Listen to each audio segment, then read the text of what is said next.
Mwesiimye okubeerako nammwe. Eno ya lipoota y'embeera y'obudde okuva mu kitongole ky'eggwanga kibusanzibwa ku embeera y'obudde. Omwanzo Bulya Victoria ogibatuusaako.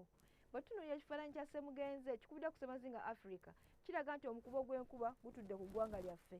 Y'ensonga lwaki tufunefuna mu bitundu by'eggwanga ebitali bimu. Mu makya mu masekkati tusuubirayo enkuba okutonnya ng'erimu n'obwatukuba kw'eggulu e Masaka, Mubende, Nakasongola ne Kampala. Ne Buvanjuba naye era tusuubirayo enkuba okutonnya okuggyako e Soroti tetusuubira kusana okwaka lwakubakubamu.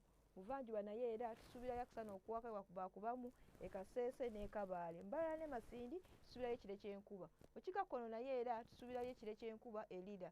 Ebitundu ebisigadde tusuubira kusana okuwaka lwakubakubamu.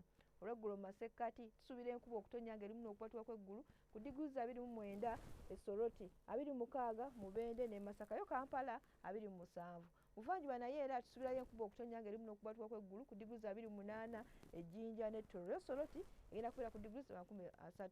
Bugwanjuba naye era tusuubirayo enkuba okutonnya ng'erimu n'okubatuka kw'eggulu ku diguli 23 e Kabaale, 26 Mbalala, 29 e Kasese, yo Masindi egenda kubeera ku diguli 27. Ne bukiikakkono naye era tusuubirayo enkuba okutonnya ne diguli 29 Arua. Ebitundu ebisigadde diguli egenda kubeera ku 30. Ebyebunaayira tusuubirayo enkuba okutonnya e Dubai, Nairobi ne London ku diguli 9. Yo Cairo tusuubira kusana okuwaka ne diguli 28. Ebisobodde batuusaako okuva mu kitongole ky'eggwanga ekitusanzibwa ku by'embeera y'obudde. Sigadde ndi Bulya Victoria, mweraba.